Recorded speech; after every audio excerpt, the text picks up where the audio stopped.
akhyaarta soo dhawaada maanta waxaynu reaction ku sameynaa top G aska garanaysaa ninkan waa ninka adduunyada ugu caansan internetka oo dhan laga baangareeyay waayo dhalinyaradii iyo inamadii yaryara oo dibadaha joogay oo dhan ama cadaan ha noqdo ama madow ha noqdo ama wuxuu doona ha noqdo buurtada ka soo kicinaya sidii ay ragatinimadooda ugu faanaan meeshay rag kalena ay barayeen maxaa la dhahaa waxyaalo oo dee wasakhnimo ah inay maxaa la dhahaa habeen iyo maalin inaa ka daba ooyaan inay habeen iyo maalin sii geystaan inay habeen iyo maalin waxyaalahaas oo dhan sameeyaan isagoo wuxuu kale waxaas oo dhan ka bax sheegada ka bax marka waa la baangareeyay waayo waxaa la ogaa wuxuu leeyahay inay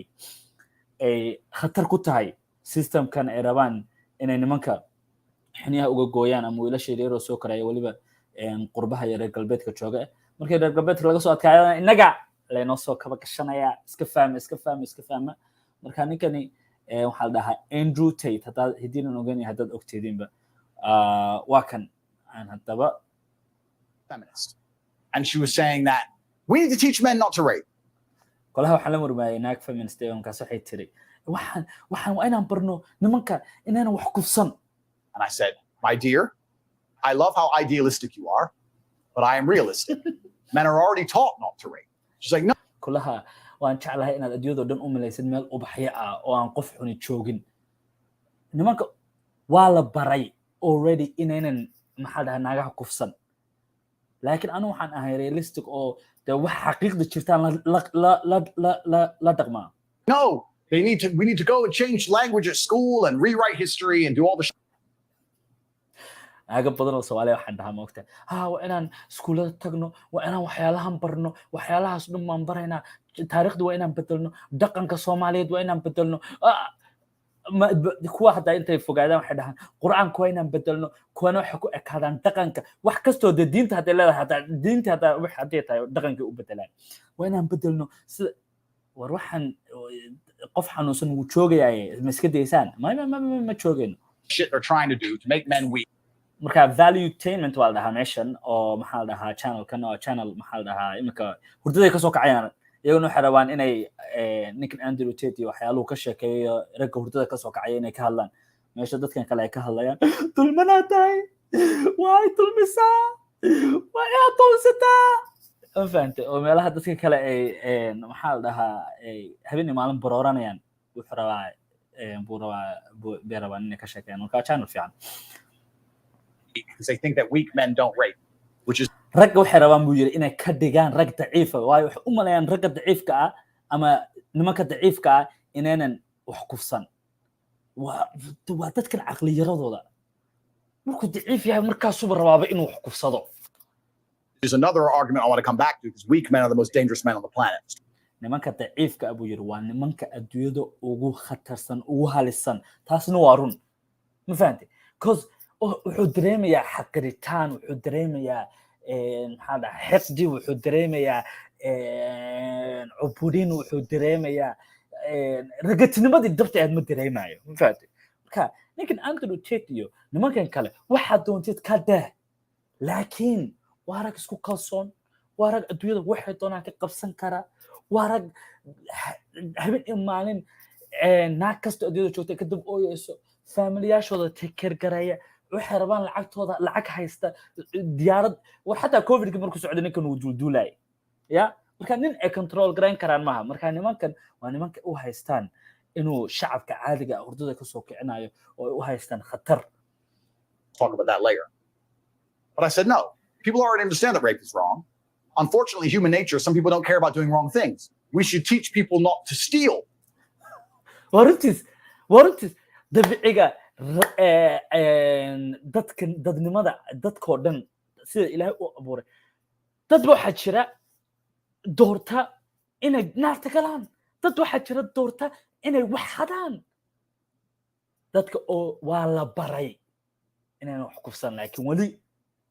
dad baa raba inay khaladka sameeyaan dad badan baa la baray maalin kasta inayna wax hadin laakiin xaditaanka weli way sameeyaan laakiin dadkan waxaan ma fahansana waxa ugu yar adduunyada ma fahansana dadkan feministyaasha lagu leeyahay waa xoolo bacaa but they still steal. Would you agree that everyone says don't steal? The Bible says don't steal. kulaha kitaabkan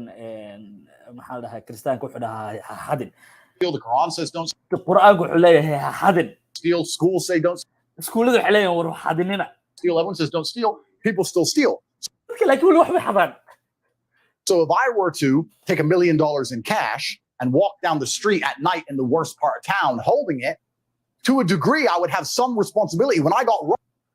beentis ma aha kula haddaan $1 million qaato oo habeen dhexdeeda aan la socdo oo aan la aado maxaa dhahaa wadada dhexdeeda oo hadhow lacagtii laga dhaco aniga mas-uuliyad ba ay saaran inaan lacagteeda ilaashado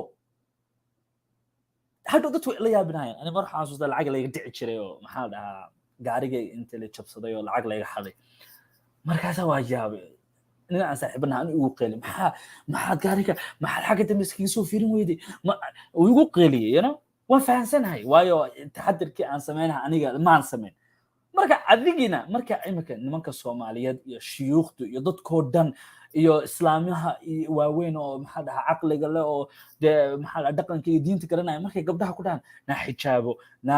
maxaa dhahaa luuqyada ha aadin na habeenka saqdhexa ha bixin na klabyada ha aadin na waa maxay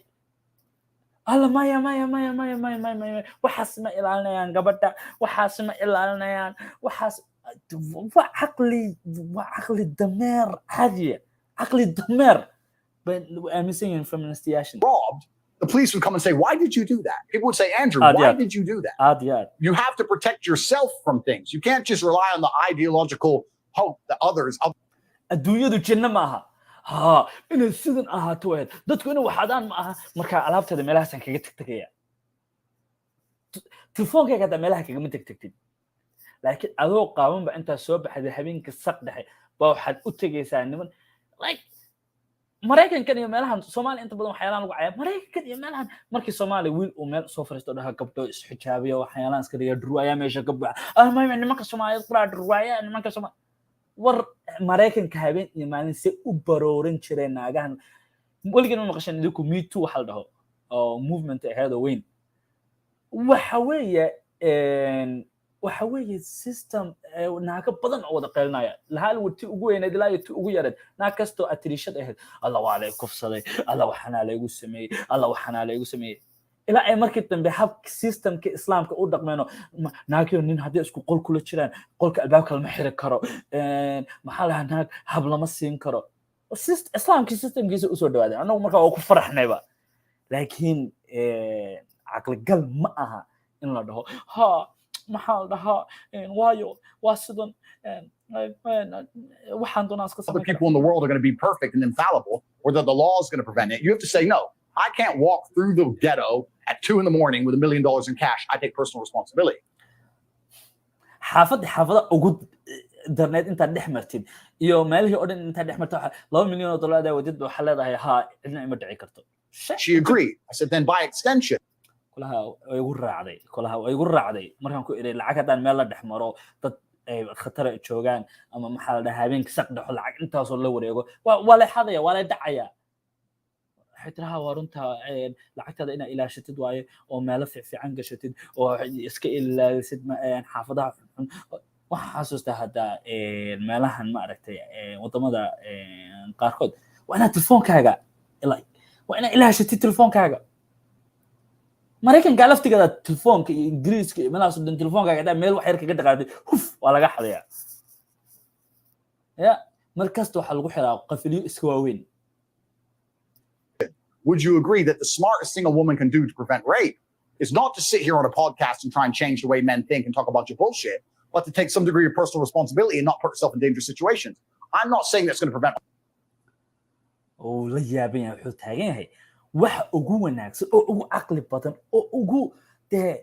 akhyaarsan oo qof dumar ay samayn karto sida ay uga hortagto inaan la kufsan waxa weeye inay mas'uuliyad nafteeda ka qaadato sidii inay nafteeda u dhaxgelin meel khatar iyo meel halis ah inay taxadirto inaynan dharkay doonaan inay xiraan oo meel kasta iska aadin inay maxaa dhahaa mahram iyo cid ilaalisa ay haysato maya waan la baashalayaa meel guda aan la gelayaa waxyaalahan la samaynayaa hadhowna waa ii ooyaysa anoo xarabta inaan kula ooyo caqli gal maaha waa inay is ilaalisid All rape. I'm not saying that rape is okay. Rapists should be executed. I'm not saying that every single woman who was ever assaulted could have prevented it. I'm not saying any of that. I'm saying the smartest thing a woman can do is say, this is dangerous. waxa ugu maxaa la dhahaa ugu caqli badan ee naaga samayn karto ku leeyahay waxa weeye in ay tahdo waa khatar waxaan meeshan waa khatar inaan aadam aha Going home with this guy I just met.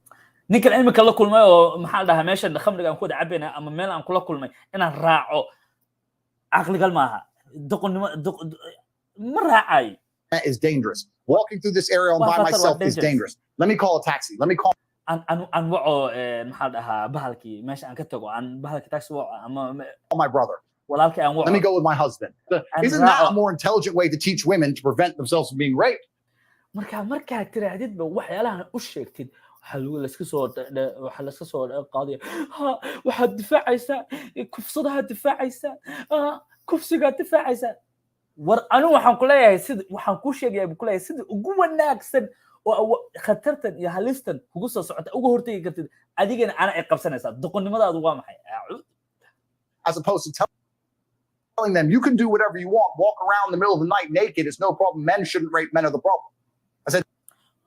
waan waxa ugu xun oo aad u sheegi kartid qof raba inuu khatarta iska ilaaliyo waxa weeye meesha rabtaad mari kartaa xilliga rabtaa socon kartaa meesha rabtaa ka dhici kartaa dharka rabtaa xiran kartaa buu ku leeyahay inaad gabadh ku tirahdid oo meesha rabtaa socon kartaa waxa doontaa sameyn kartaa halka doontaa ka soo boodi kartaa nimanka waaye waxa weeye iyaga waaye inaanan wax kufsan iyaga waaye inaanan waxba maxaa la dhahaa sameyn waa doqonnimada ugu weyn oo aad ku sameyn kartid qof what you're trying to do is illogical. What I'm trying to say will actually prevent rape. So what you're saying, when you're telling girls do whatever